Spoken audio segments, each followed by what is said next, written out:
और कैसे हो तुम सब। तो तुम्हें याद है पैंथर्स, हमने पिछले लेक्चर में पढ़ा था कि लीनियर पैटर्न्स क्या होते हैं। क्या तुम्हें वो चेस क्लब वाला एग्जांपल याद है जिसमें मैं +50 हर गेम खेलने के लिए +50 दे रही थी। तो मैंने तुम्हें बताया था कि अगर मैं एक स्टेप से दूसरे स्टेप पे जाने के लिए कुछ कांस्टेंट जंप कर रही हूँ, या तो कांस्टेंट वैल्यू ऐड कर रही हूँ या फिर कांस्टेंट वैल्यू सब्ट्रैक्ट कर रही हूँ, तो उसको क्या कहते हैं? लीनियर पैटर्न कहते हैं। और फिर हमने डिस्कस करा था कि जो भी क्वेश्चन में लीनियर पैटर्न बनेगा वहां पे जरूर एक लीनियर पॉलिनोमियल बनेगा। लेकिन तुमने तो मुझसे पूछा ही नहीं कि मैम अगर पैटर्न दिया हो और हमें खुद से पॉलिनोमियल बनाना हो तो कैसे बनाएंगे। तो बोलोगे मैम नहीं मन कर रहा है पढ़ने का, लेकिन एनसीईआरटी के दिमाग में क्वेश्चन आ गया, और अगर एनसीईआरटी के दिमाग में क्वेश्चन आ गया तो तुम्हें भी तो सीखना पड़ेगा। लेकिन टेंशन मत करो, ये बहुत ही इजी टॉपिक है, एक तरीका है जिससे तुम लीनियर पॉलिनोमियल चुटकियों में बना दोगे। तो I am Parthavi Dhawan, your maths mentor, your maths educator, your maths buddy, कुछ भी बता रहे यार। और चलो मेरे पैंथर्स शुरू करते हैं। तो मुझे एक बात बताओ, क्या तुम्हें इस बोर्ड पे एक लीनियर पैटर्न दिख रहा है? देखो फर्स्ट नंबर है हमारा 1, ठीक है, सेकंड नंबर है हमारा 3, फिर है 5 एंड फिर है 7। अब मैंने क्या बोला था कि लीनियर पैटर्न में एक नंबर से दूसरे नंबर तक जाने के लिए हमें कांस्टेंट जंप करना पड़ेगा। मतलब 1 से 3 जाने के लिए मुझे क्या करना पड़ा? +2 करना पड़ा। 3 से 5 जाने के लिए मुझे क्या करना पड़ा? +2 करना पड़ा। 5 से 7 जाने के लिए मुझे क्या करना पड़ा? +2 करना पड़ा। तो मुझे हर स्टेप पे +2 +2 +2 करना पड़ रहा है। तो इसलिए ये क्या है? एक लीनियर पैटर्न का एग्जाम्पल है। अगर ये लीनियर पैटर्न है तो इसके कॉरेस्पॉन्डिंग एक लीनियर पॉलिनोमियल भी होना चाहिए। वो लीनियर पॉलिनोमियल क्या है, कैसे बनाएंगे, आज हम वो सीखेंगे। तो चलो, जब भी तुम्हें ऐसा क्वेश्चन दिया हो ना कि भाई तुम्हें पैटर्न दे दिया और तुम्हें लीनियर पॉलिनोमियल बनाना है, तो तुम्हें क्या करना है, पहले तो तुम लिख लो क्या नंबर्स दिए हुए, 1, 3, 5 और 7 ये नंबर्स है। अब तुम्हें क्या करना है कि स्टेप 1 ऐसे ही लिखना, तुम्हें कभी भी कंफ्यूजन नहीं होगी। स्टेप 1 का मतलब पहला नंबर क्या दिया हुआ है, स्टेप 1 में कौन सा नंबर है? 1 है। अगर मैं बोलूं स्टेप 2 मतलब हमारे स्टेप 2 में मतलब हमारा दूसरा नंबर क्या है? 3, तो लिख दो भाई स्टेप 2 = 3। समझ आ गया? ऐसे ही स्टेप 3 में क्या है? 5 है, लिख दो भाई। जो भी तुम्हें दिया हुआ है ना वो लिखते जाओ। और स्टेप 4 में भी हमें दिया हुआ है कि क्या है? 7 है। इतना अगर तुमने लिख लिया तो तुम आधे वे तो आ ही चुके हो। अब क्या करना है? अब हम एक लीनियर पॉलिनोमियल बनाना है, मतलब हमें एक ऐसा फॉर्मूला बनाना है, एक ऐसी मशीन बनानी है जिसमें अगर मैं तुम्हें बोलूं कि बेटा स्टेप 1 बता दो तो तुम्हें अपने आप ही ये 1 वैल्यू मिल जाए। अगर मैं तुम्हें बोलूं कि स्टेप 2 बना दो तो अपने आप ही तुम्हें पता चल जाए कि भाई स्टेप 2 पे तो 3 नंबर है। अगर उस फॉर्मूले में, उस पॉलिनोमियल में या उस मशीन में अगर मैं बोलूं कि भाई मैंने स्टेप 3 फीड कर दिया तो मुझे अपने आप ही उस मशीन से आंसर क्या मिल जाना चाहिए? 5। ऐसे ही 4 डालू तो क्या मिल जाएगा? 7। तो मुझे ऐसा फॉर्मूला खुद बनाना है। तो ऐसा फॉर्मूला बनाते कैसे है? तो देखो सिंपल सी चीज है, कुछ भी कोई भी लाइन को पकड़ लो। सपोज करो मैंने ये लाइन पकड़ ली, स्टेप 2 3 देना चाहिए। अब मुझे ऐसा फॉर्मूला बनाना है जिसमें अगर मैं 2 डालूं तो मुझे क्या मिलेगा? 3 मिलेगा। ऐसा फॉर्मूला क्या हो सकता है मुझे बताओ। तुम बोलोगे कि मैम एक काम करते हैं 2 + 1 करके देखते हैं, क्योंकि 2 + 1 = 3 होता है, हमें मिल जाएगा। अगर फॉर्मूला ही यही बना ले कि जो भी स्टेप की वैल्यू है उसमें हम +1 करेंगे तो 3 मिल जाएगा। तो ये फॉर्मूला तो वर्क कर रहा है। लेकिन मैं बोलूँ कि भाई यहाँ पे तो वर्क कर रहा है लेकिन आगे भी तो चेक कर लो, तो हम आगे चेक कर लेते हैं। अगर मैं स्टेप 3 में ये फॉर्मूला लगाऊं, मतलब स्टेप 2 में करा था तो 2 + 1 करा, स्टेप 3 में करूंगी तो क्या करूंगी? 3 + 1। 3 + 1 क्या होता है? 4 होता है। क्या 5 आया? नहीं आया। क्या फॉर्मूला वर्क करा? नहीं करा। तो भाई प्लस वाला आइडिया हो गया बेकार, ये हम फॉर्मूला नहीं यूज कर सकते। अब क्या करें भाई? अब हमें फिर से लग रहा है कि अब हम क्या करें। मेरा मेन मोटिव क्या था कि मुझे स्टेप 2 से 3 पे जाना है, मतलब मुझे 2 नंबर से 3 पे जाना है। अब 2 से 3 में कैसे जा सकते हो? या तो मैं कुछ प्लस करूंगी क्योंकि मुझे छोटे नंबर को बड़ा बनाना है, तो या तो मैं कुछ प्लस करूंगी, प्लस वाली चीज तो वर्क नहीं करी, या फिर मैं छोटे नंबर को बड़ा कैसे बना सकती हूँ? मल्टीप्लाई कर मैं कुछ अगर मल्टीप्लाई कर दूं तो क्या 2 से मैं 3 जा सकती हूँ। अब तुम बोलोगे मैं माइनस और डिवाइड क्यों नहीं करा? क्योंकि भाई माइनस अगर मैं करूंगी 2 से कुछ भी तो क्या वो 3 तक जा भी पाएगा? नहीं, माइनस से तो छोटी हो जाती है ना वैल्यू। डिवाइड करने पे भी क्या होता है? छोटी हो जाती है वैल्यू। मुझे बड़ा बनाना है 2 को, मुझे 3 तक पहुंचाना है, तो या तो मैं प्लस कर सकती हूँ या मैं मल्टीप्लाई कर सकती हूँ। प्लस वाला ऑप्शन चले गया, मल्टीप्लाई वाला ऑप्शन बच गया। अब क्या करेंगे देखते हैं। अब कोशिश करते हैं कि 2 से मैं 3 बनाऊं यूजिंग मल्टीप्लिकेशन। तो तुम सोचोगे कि मैम एक काम करते हैं, एकदम बेसिक से शुरू कर रही हूँ कि जैसे मुझे खुद भी नहीं पता, बच्चों की तरह हम एक एक चीज को चेक करते हुए चलेगा, फिर पता लगाएगी कैसे हम पेपर में ये सॉल्व बिना ये सब स्टेप्स करे भी कर सकते हैं। ठीक है, तो जुड़े रहना। अब क्या करना है, मल्टीप्लाई। मल्टीप्लाई से मैंने सोचा कि मैम एक काम करते हैं, 2 मल्टीप्लाई में 1 कर लेते हैं। इस 2 को उठाना था, इस 2 को मुझे यूज करना था, तो मैंने ये यूज कर लिया, 2 मल्टीप्लाई में 1 कर लिया, ये क्या हो जाएगा 2 हो जाएगा। मुझे 3 बनाना है, तो मुझे इसमें एक और बार +1 करके देख लेती हूँ, 2 मल्टीप्लाई में 1 +1 करके देख लेती हूँ, 3 बन जाएगा। अब मैंने बोला ये फॉर्मूला यहाँ तो वर्क कर रहा है, लेकिन क्या वो दूसरी लाइन में वर्क करेगा, चेक कर लो। स्टेप 3 से 5 मिलना चाहिए, मतलब स्टेप 2 में 2 मल्टीप्लाई में 1 करा था, तो स्टेप 3 में क्या करूंगी 3 मल्टीप्लाई बाय 1। यहाँ पे +1 करा था, तो यहाँ पे भी +1 करो, यहाँ पे क्या आ जाएगा 4, चाहिए क्या 5, हुआ वर्क नहीं, तो ये भी ऑप्शन हमारा फेल हो गया। अब क्या कर सकते हैं, मल्टीप्लाई करके एक और ऑप्शन देख लेते कि क्या पता 2 मल्टीप्लाई बाय, इस 2 को उठाया, ठीक है, इसको 1 से मल्टीप्लाई करा नहीं हुआ, इसको 2 से मल्टीप्लाई करके देख लेते हैं कि 2 मल्टीप्लाई बाय 2 देख लेते हैं, क्या बना 4 बना। 4 को 3 बनाना है, कैसे बनाओगे -1 कर कर। ठीक है, अब ये फॉर्मूला है, इस फॉर्मूले को बाकी लाइंस में चेक करो, क्या ये सबके लिए फॉलो हो रहा है, देख लो। स्टेप 2 में 2 मल्टीप्लाई बाय 2 करा था, स्टेप 3 में क्या करूंगी 3 मल्टीप्लाई बाय 2, 3 मल्टीप्लाई बाय 2, यहाँ पे -1 करा था, तो यहाँ पे भी -1 करूंगी। अब मुझे बताओ 3 मल्टीप्लाई बाय 2 क्या होगा 6, 6 -1 क्या होगा 5, क्या मुझे 5 चाहिए था, हाँ जी चाहिए था। क्या मुझे 5 मिल गया, देखो गायब भी हो गया यार, क्या मुझे 5 मिल गया, हाँ मिल गया। अब मैं और भी चेक कर लेती हूँ बाकी स्टेप्स पे कि स्टेप 4 से मुझे 7 मिलना चाहिए, 3 में 3 मल्टीप्लाई बाय 2 करा था स्टेप 3 में, स्टेप 4 में क्या करूंगी 4 मल्टीप्लाई बाय 2, 4 मल्टीप्लाई बाय 2, यहाँ पे भी -1 करा था, यहाँ पे भी -1 कर दूंगी, क्या आएगा 4 2 8, 8 -1 7। स्टेप 1 में भी चेक कर लो यार, वो पूरा मान जाएगा। स्टेप 2 में 2 मल्टीप्लाई बाय 2 करा था, स्टेप 1 में क्या करूंगी 1 मल्टीप्लाई बाय 2, -1 सब में है तो -1 यहाँ पे कर दो, ये क्या आएगा 2 -1 1 आ जाएगा। तो अगर मुझे कोई भी स्टेप का फॉर्मूला निकालना हो, मुझे क्या करना, उस स्टेप के नंबर से, जैसे स्टेप 4 है उसको 2 से मल्टीप्लाई करना है और फिर -1 कर देना और मुझे मेरी सीरीज मिल जाएगी। तो अगर मैं बोलूं कि भाई मुझे स्टेप n का बता दो, n क्या है कोई भी वेरिएबल, भाई n में कुछ भी आ सकता है, step 1 step 2 step 100 step million कुछ भी। तो अगर मुझे स्टेप n का नंबर निकालना है तो मैं क्या करूंगी, जो भी स्टेप का नंबर है उसको किससे मल्टीप्लाई करते हैं 2 से मल्टीप्लाई करते हैं। तो n को मैं करूंगी 2 से मल्टीप्लाई, 2 मल्टीप्लाई बाय n और फिर क्या करूंगी माइनस क्या है सब में 1, 2 मल्टीप्लाई बाय n -1, तो मेरा फॉर्मूला बन गया 2n -1। अब मुझे बताओ ये 2n -1 क्या एक लीनियर पॉलिनोमियल है, तुम बोलोगे मैम पॉलिनोमियल तो है ही, क्योंकि वेरिएबल की पावर यहाँ पे होल नंबर में है, और लीनियर क्यों है, क्योंकि इस पॉलिनोमियल की डिग्री जो है वो क्या है 1, तो लीनियर पॉलिनोमियल बन गया। अब मेरे क्वेश्चन जो था क्या वो सॉल्व हो गया, लीनियर पैटर्न से शुरू करा था और लीनियर पॉलिनोमियल पे आ गए, यही तो करना था।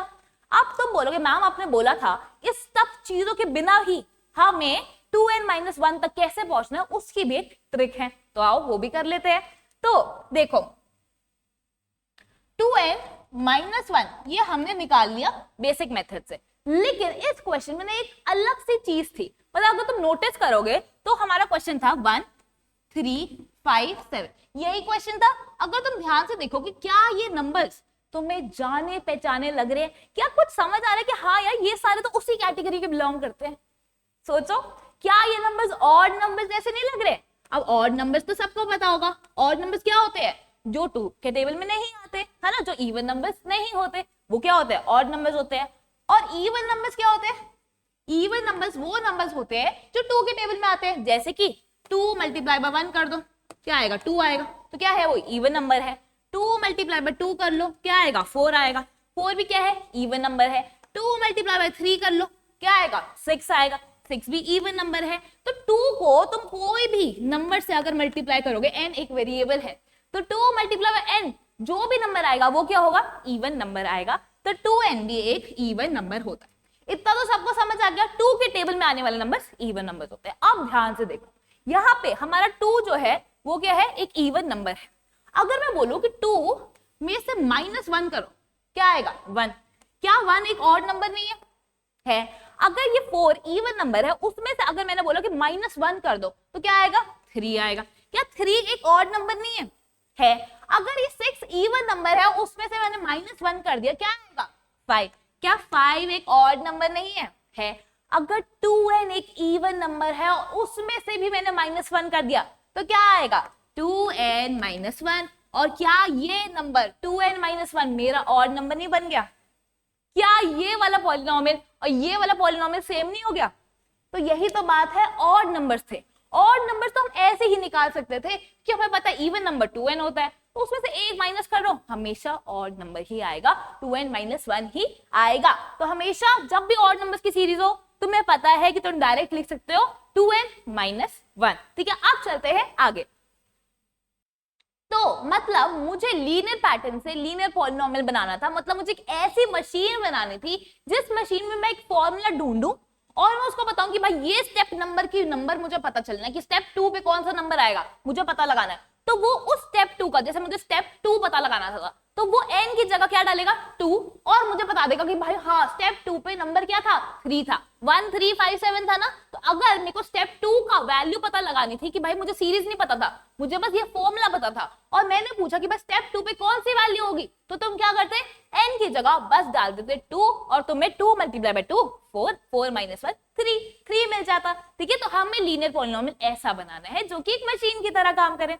अब मुझे एक बात बताओ, पॉलिनोमियल तो तुमने बना लिया, लेकिन तुम्हारे एग्जाम में पॉलिनोमियल बनाना नहीं आएगा सिर्फ, उस पॉलिनोमियल से रिलेटेड 2 क्वेश्चंस एग्जाम में आ सकते हैं। जैसे कि हमने फॉर्मूला बना लिया था 2n - 1, ये फॉर्मूला, ये लीनियर पॉलिनोमियल बना लिया था। अगर मैं बोलूं कि भाई मुझे बताओ स्टेज 26 पे, या फिर तुम्हारा 26 नंबर सीरीज में 26 पोजीशन पे जो नंबर है वो क्या है। अब तुम ऐसे मैन्युअली तो नहीं काउंट करोगे ना कि 1 + 2 3 आएगा, फिर 3 के बाद 5 आएगा, 5 के बाद 7 आएगा, 7 के बाद 9 करेगा, ऐसे क्या 26 नंबर तक जाओगे? भाई बहुत बड़ा हो जाएगा, क्वेश्चन खत्म ही नहीं होगा, पेपर ही छूट जाएगा। इसलिए हमने अगर ये फॉर्मूला बना लिया है और हमारे क्वेश्चन में गिवन है कि भाई 26 पोजीशन पे जो नंबर है या 26 स्टेज पर जो नंबर है वो मुझे बता दो, तो सिंपली तुम क्या करोगे, इस n की जगह क्या डालोगे, 26 डाल दोगे। तो 2n - 1 की जगह क्या करोगे, 2 × 26 - 1, तो 2 × 26 52, 52 - 1 51, तो 51 तुम्हारा नंबर हो जाएगा जो कि स्टेज 26 पे आएगा। ये क्वेश्चन तो इजी था, जैसे n की वैल्यू डाल दो, जो भी स्टेज है n की वैल्यू वही डाल दो। अब एक और क्वेश्चन बनता है इस पे, अगर मैं बोलूं कि 2n - 1 तुम्हारा फॉर्मूला था, मैंने बोला कि किसी पोजीशन पर, किसी भी पोजीशन में, मुझे नहीं पता कि वो 26 नंबर है या 28 नंबर है, 30th नंबर है, मुझे नहीं पता, मुझे बस इतना पता कि किसी पोजीशन पर 47 नंबर आ रहा है। मतलब 2n - 1 किसी वैल्यू ऑफ n पर कोई, अगर मैं कोई ऐसी वैल्यू डालू n की, तो उसका आंसर क्या आएगा, 47 आएगा। मतलब n की कोई ना कोई ऐसी वैल्यू जरूर होगी जिसमें 2n - 1 क्या बन जाएगा, 47 बन जाएगा। तो मुझे अब n की वैल्यू निकालनी है कि कौन से स्टेज पे मेरा नंबर 47 होगा। तो क्या करेंगे, 2n - 1 को 47 से इक्वेट कर दो। अब n की वैल्यू तो सबको निकालनी आती है, ये -1 को उधर भेज दो, हमें नहीं चाहिए। तो 47 + 1 48 आएगा, 48 डिवाइडेड बाय 2 क्या होगा, 24 हो जाएगा। तो n हमारा हो जाएगा 24। तो इसका मतलब 24th स्टेप पर या फिर 24th नंबर क्या बनेगा, हमारा 47 बन जाएगा। क्लियर हो गया। चलो इसी के साथ एक और क्वेश्चन करते हैं हम। जैसे ये है द डिसअपीयरिंग मनी मिस्ट्री। अब यहाँ पे पैसे गायब होते हैं, सच में गायब नहीं हो रहे, मतलब ना एक लड़की है वो हर दिन कुछ ना कुछ पैसे खर्चती रहती है, कभी कुछ खरीदती है कभी कुछ खरीदती है। तो चलो क्वेश्चन पढ़ लेते हैं। बेला has ₹100, she spends ₹5 per day. मतलब पहले तो उसके पास 100 रुपीज थे, ठीक है, उसने पहले दिन में क्या करा, फर्स्ट डे में उसने क्या करा, 100 थे उसके, लेकिन उसने 5 रुपए खर्च कर दिए पहले ही दिन, तो 95 हो गए उसके। लेकिन ऐसे ही लिख दो, ठीक है, तुम्हें पॉलिनोमियल बनाना है, समझ आई। तो तुम्हें क्या करना है, फर्स्ट डे, जैसे उसमें लिखा था फर्स्ट स्टेप में ये है, सेकंड स्टेप में ये क्या है, तो अब क्या करोगे, फर्स्ट डे में इतने उसके पास बच गए हैं, पैसे खर्च कर दिए उसने। सेकंड डे में क्या होगा, सेकेंड डे में होगा 100 माइनस 5, तो उसके पास पहले बच गए थे फर्स्ट डे के एंड में। अब सेकेंड डे में उसने फिर से 5 रुपए खर्च कर दिए भाई, तो यहाँ पे एक और -5 लिख दो, ठीक है। अब थर्ड डे में क्या होगा, थर्ड डे में मुझे बताओ, सेकेंड डे में तो इतने ही बचे थे ना, तो वो तो एज इट इज हो जाएगा कि इतने तो खर्च कर चुकी है वो, 100 माइनस 5 ये तो सेम। लेकिन थर्ड डे होते उसने फिर से 5 रुपए खर्च कर दिए। अब मुझे बताओ, क्या तुम इससे एक लीनियर पॉलिनोमियल बना सकते हो? क्या तुम ऐसा फॉर्मूला बना सकते हो कि अगर मैं बोलूं कि भाई mth डे पर m क्या है, एक वेरिएबल है, m की वैल्यू 100 भी हो सकती है, मिलियन भी हो सकती है, 2 भी हो सकती है, कुछ भी हो सकती है, m डे पे वो कितने पैसे उसके पास बच जाएंगे, मुझे ये पता लगाना है। मुझे एक लीनियर पॉलिनोमियल बनाना है, मुझे एक फॉर्मूला बनाना है, तो मैं कैसे बनाऊंगी? तो क्या करना है, सिंपल सी बात है, हमें एक ऐसा फॉर्मूला बनाना है जिसमें अगर मैं उसमें फीड करूँ कि भाई मुझे 1 डे का पैसे बता दो, उसके पास कितने बचे हैं, तो अपने आप इस वैल्यू को निकाल देना चाहिए। तो मुझे एक फॉर्मूले में, इस फॉर्मूले में 1 को इंक्लूड करना है किसी भी तरह। यहाँ पे सेकेंड लाइन के फॉर्मूले में 2 को इंक्लूड करना है, थर्ड लाइन के फॉर्मूले में 3 को इंक्लूड करना है।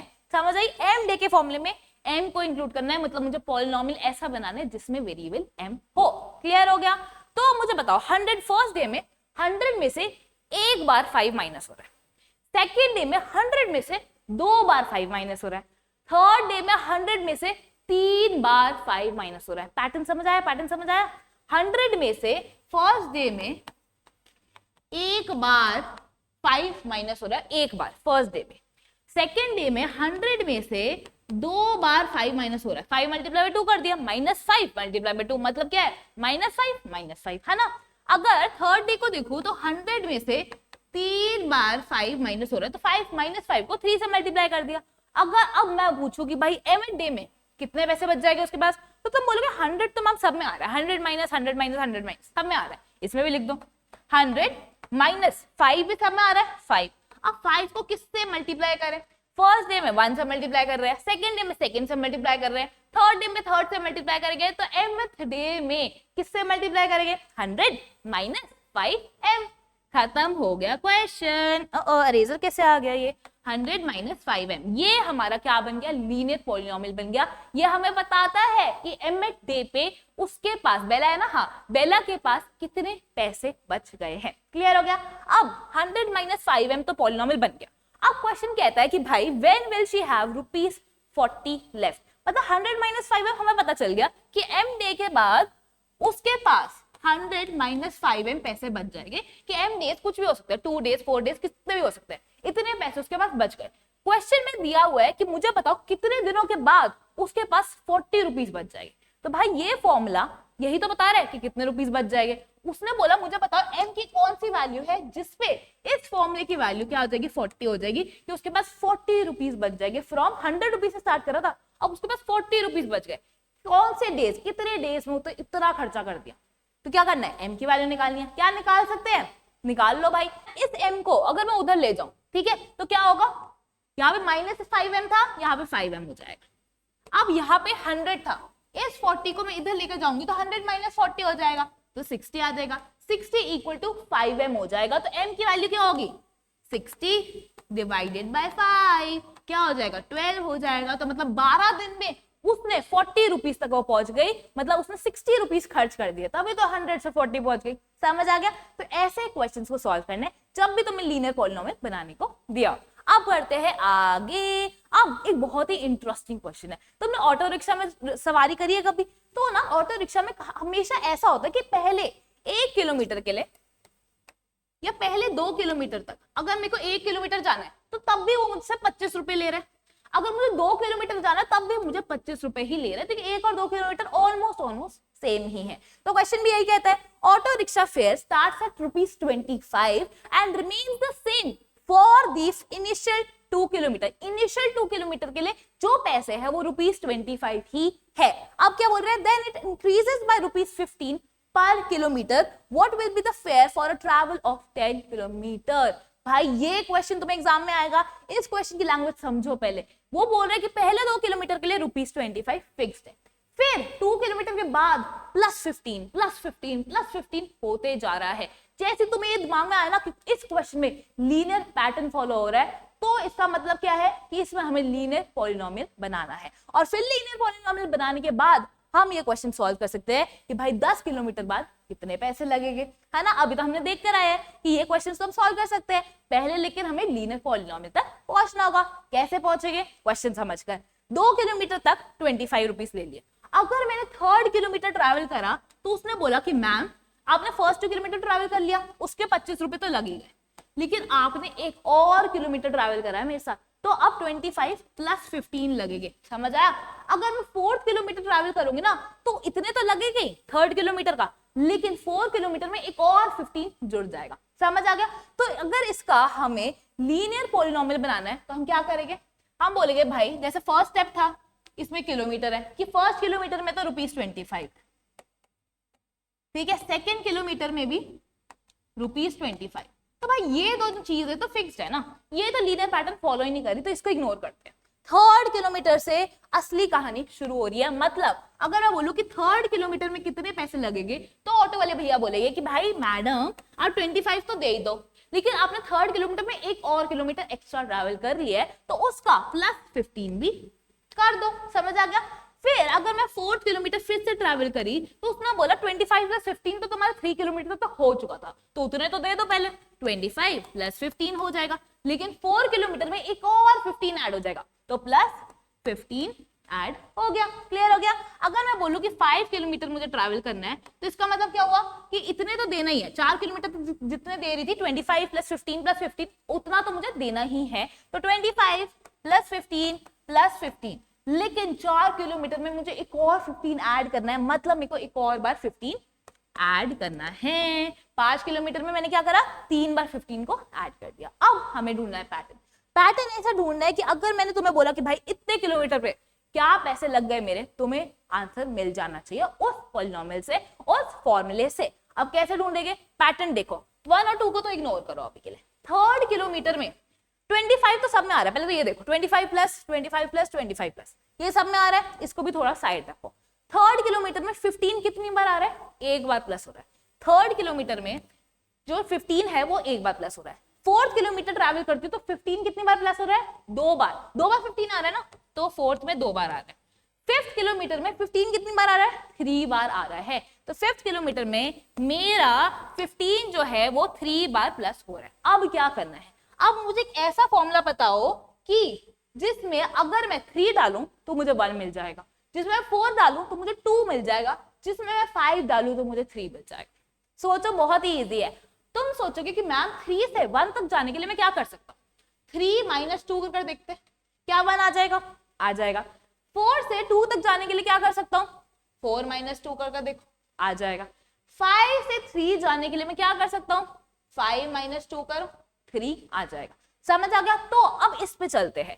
अगर मैंने बोला कि मुझे 3 किलोमीटर के पैसे चाहिए तो क्या मैं इसको ऐसे नहीं देख सकती कि 25 तो आ ही रहे, प्लस 15 भी हो रहा है, लेकिन यहाँ पे 15 मल्टीप्लाई किससे हो रहा है, 1। 15 कितनी बार आ रहा है, एक बार। एक को मैं क्या लिख सकती हूँ, 3 माइनस 2, तो एक को मैं क्या लिखूंगी, 15 मल्टीप्लाई बाय 3 माइनस 2। इतना तो सिंपल है। फिर मैं दूसरे किलोमीटर में, मतलब 4 किलोमीटर में मेरा क्या आ रहा है, 4 किलोमीटर में 25 तो आ ही रहा है, तो 25 लिख दो।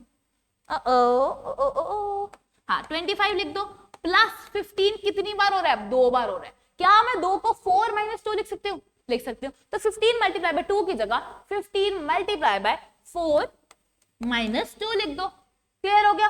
अब अगली बार चलते हैं। अब अगले 5 किलोमीटर में 25 तो आ ही रहा है, तो 25 लिख दो, प्लस 15 3 बार आ रहा है, तो 15 मल्टीप्लाई बाय 3 की जगह क्या मैं 15 मल्टीप्लाई बाय 5 माइनस 2 लिख सकती हूँ।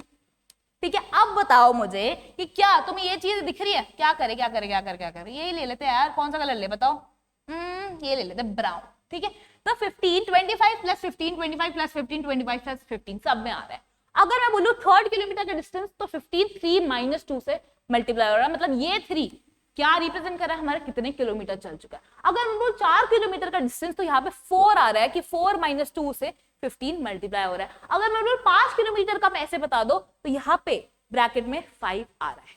तो अगर मैं बोलूं कि मुझे बता दो कि m किलोमीटर बाद कितने पैसे लेगा वो, तो तुम बोलोगे मैम 25 तो सब में आ रहा है, 25 तो लिख दो, प्लस 15 की सब में आ रहा है, प्लस 15 भी लिख दो, लेकिन 15 किससे मल्टीप्लाई हो रहा है, अगर 3 किलोमीटर था तो यहाँ पे 3 था, m किलोमीटर थे तो क्या होगा, m होगा।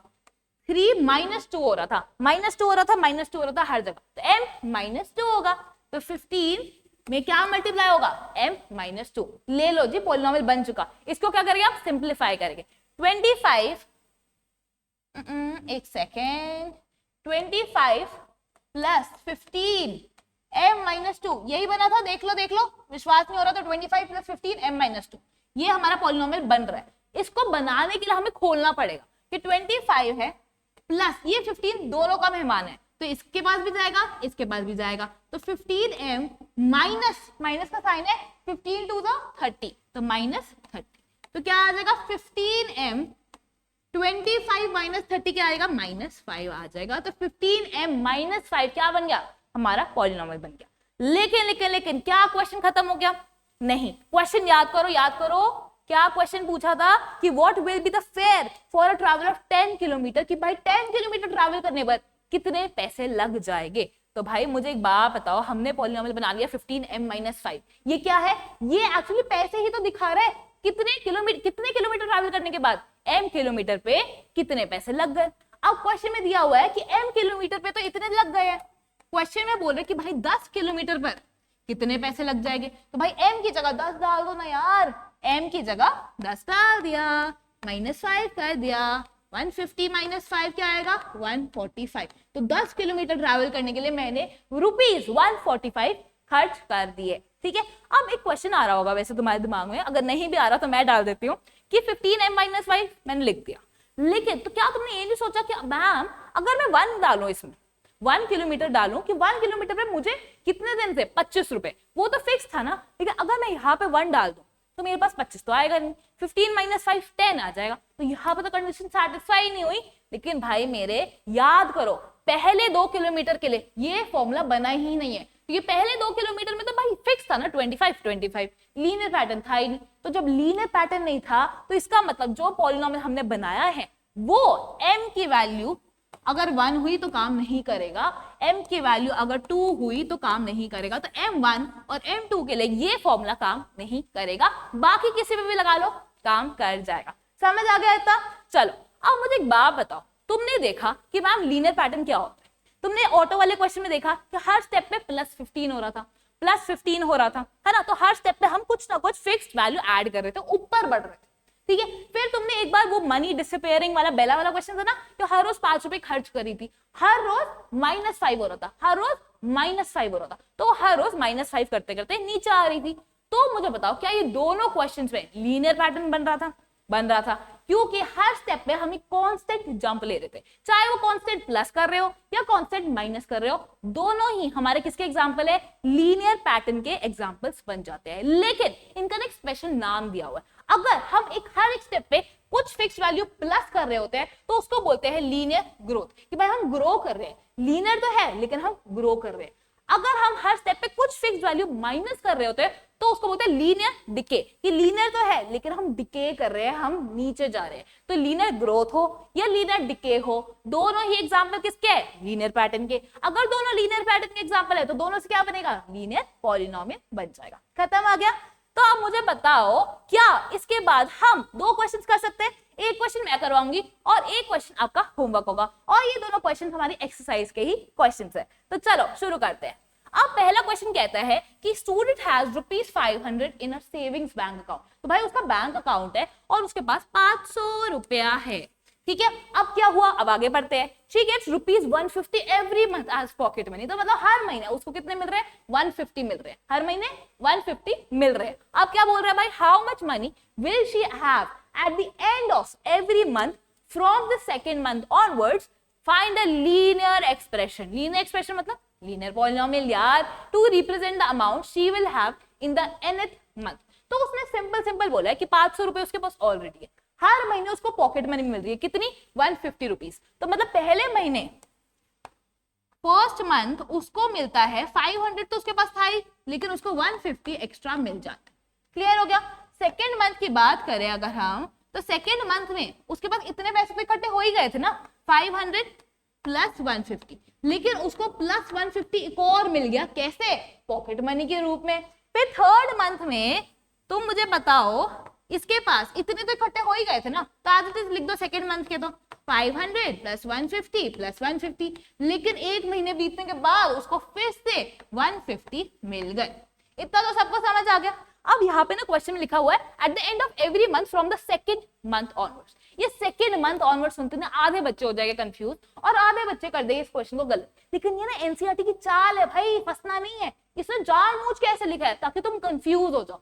सेकेंड मंथ ऑनवर्ड्स का मतलब यही है यार कि बस फर्स्ट मंथ को देखो मत, कैलकुलेट मत करो, सेकंड मंथ से मुझे बता दो कि कितने पैसे उसके पास पड़ रहे हैं। मतलब 500 प्लस 150 हो गए फर्स्ट मंथ, 650 हो गए। 500 प्लस 150 प्लस 150 मतलब कितने पैसे हो गए उसके पास? 800 रुपए हो चुके हैं सेकंड मंथ के ऑनवर्ड से। तो मतलब सेकंड मंथ से तुम दिमाग लगाओ, लेकिन क्वेश्चन में फर्क ही नहीं पड़ेगा। चाहे तुम फर्स्ट मंथ में लीनियर पॉलिनोमियल फाइंड करो, सेकंड मंथ में लीनियर पॉलिनोमियल फाइंड करो, या थर्ड मंथ में लीनियर पॉलिनोमियल फाइंड करो, भाई वो लीनियर पॉलिनोमियल है, वो एक ऐसा फॉर्मूला है जो फर्स्ट से लेकर लास्ट मंथ तक काम करेगा। तो हमें इससे कंफ्यूज नहीं होना कि फ्रॉम सेकंड मंथ लिखा है, फ्रॉम थर्ड मंथ लिखा है, कुछ नहीं, हमें फर्क नहीं पड़ता। लीनियर पैटर्न है ना, फर्स्ट मंथ से शुरू हो रहा है लीनियर पैटर्न, लास्ट मंथ तक चलेगा। हमें लीनियर पॉलिनोमियल बनाना है जो कि हर किसी मंथ के लिए काम करेगा। ठीक है, अब क्या करें? सेम चीज हमें पैटर्न ढूंढना है। फर्स्ट मंथ में 500 तो सब में देखो, 500 सब, ठीक है। प्लस 150 क्या है? प्लस 150 में चेंजेस आ रहे हैं। फर्स्ट मंथ में एक बार 150 प्लस हो रहा है, सेकेंड मंथ में 2 बार 150 प्लस हो रहा है, थर्ड मंथ में 3 बार 150 प्लस हो रहा है। तो क्या मैं फर्स्ट मंथ को ऐसे लिख सकती हूँ कि 500 प्लस 150 मल्टीप्लाई बाय 1, क्योंकि एक बार हो रहा था ना 150 प्लस, ठीक है। अगर सेकेंड मंथ में लिखूं 500 प्लस 150 प्लस 150 मतलब 150 2 बार प्लस हो रहा है, तो क्या मैं इसको लिख सकती हूँ 500 प्लस 150 मल्टीप्लाई बाय 2। सिंपल सी बात, ठीक है। अगर मैं थर्ड मंथ को देखूं तो 500 तो है ही, लेकिन 150 3 बार प्लस हो रहा है, तो क्या मैं इसको प्लस 150 मल्टीप्लाई बाय 3 नहीं लिख सकती? खत्म हो गई बात। तो अगर मैं बोलूं कि भाई nth मंथ में उसके पास कितनी पॉकेट मनी हो जाएगी, तो मुझे बताओ कि क्या करोगे? तुम बोलोगे मैम 500 तो लिखना ही है, उसमें तो कोई शक ही नहीं है, तो 500 लिख दो। प्लस 150 भी लिखना है, लेकिन 150 से आप किससे मल्टीप्लाई करेंगे? पहले मंथ में 1 से कर रहे थे, सेकेंड मंथ में 2 से मल्टीप्लाई कर रहे थे, थर्ड मंथ में 3 से मल्टीप्लाई करेंगे, तो mth मंथ में 150 को किससे मल्टीप्लाई करेंगे? m से मल्टीप्लाई कर देंगे। तो 500 प्लस 150 m तुम्हारा क्या हो जाएगा? आंसर हो जाएगा। क्वेश्चन में भी यही पूछा था कि भाई इन nth मंथ में मुझे बता दो। यहाँ पे ये देखो मैंने भी गलती कर दी, nth मंथ बोलना है तो अगर वेरिएबल भी तो n ले लो ना यार, m क्यों ले रहे हो? n ले लो, 150 n ले लो, 150 n ले लो। तो जो तुम्हारे क्वेश्चन में बोला है कि कौन सा वेरिएबल यूज करना है, उसी वेरिएबल को हम यूज करेंगे। उसने बोले nth मंथ में बताओ ना, तो यहाँ पे n लिख रही हूँ, यहाँ पे m लिख रही हूँ, बेवकूफ हो गई हूँ मैं। nth मंथ में बताओ तो वेरिएबल क्या लिखेंगे? n लिखेंगे। लीनियर पॉलिनोमियल किस में बनाएंगे? n के टर्म्स में बनाएंगे। तो मेरे बच्चों इसी के साथ ये होता है खत्म। लेकिन ये क्वेश्चन की शक्ल देख लो, इस क्वेश्चन में कुछ नहीं है, बहुत इजी सा है। ये तुम्हें इसका आंसर कमेंट सेक्शन में बताना है। मैं क्वेश्चन समझा देती हूँ कि क्या कह रहा है question. Sarita is reading a book of 500 pages. भाई 500 पेजेस की मोटी बुक पढ़ रही है सरिता। तो मुझे कमेंट सेक्शन में बताना तुम बुक्स पढ़ते हो, और अगर पढ़ते हो तो कौन से टाइप्स की पढ़ते हो। मतलब मुझे तो डिटेक्टिव टाइप, मिस्ट्री वगैरह की अच्छी लगती है, मतलब गाथा क्रिस्टी वगैरह जो होती है ना वो वाली। तुम भी बताना आपने। She reads 20 pages every day. वो हर दिन 20 पेजेस पढ़ रही है। मतलब पहले दिन 20 पेजेस, दूसरे दिन और 20 पेजेस, तीसरे दिन एक और बार 20 पेजेस। भाई हर रोज प्लस 20, हर रोज प्लस 20 हो रहा है, हर रोज 20 पेजेस पढ़ रही है, मतलब एक लीनियर पैटर्न फॉलो है। ठीक है। How many pages will be left after 15 days. Left बोला है तो मतलब उसके पास 500 पेजेस थे। एक दिन में उसने -20 पेजेस पढ़ चुकी है, दूसरे दिन में फिर से -20 पेजेस पढ़ चुकी है। तो ऐसे करते करते करते करते मुझे बताओ 15 डेज के बाद कितने पेजेस बच जाएंगे। लीनियर पॉलिनोमियल बनाना, पॉलिनोमियल बनाने के बाद तुम्हें पता ही है 15 डेज की वैल्यू कैसे निकालते हैं। तो ये क्वेश्चन कमेंट सेक्शन में बताना। अगले लेक्चर में कोई भी डाउट होगा हम डिस्कस कर लेंगे। तो इसी के साथ मेरे पैंथर्स ये वाला पार्ट होता है कंप्लीट। तो all the best, bye bye, sayonara.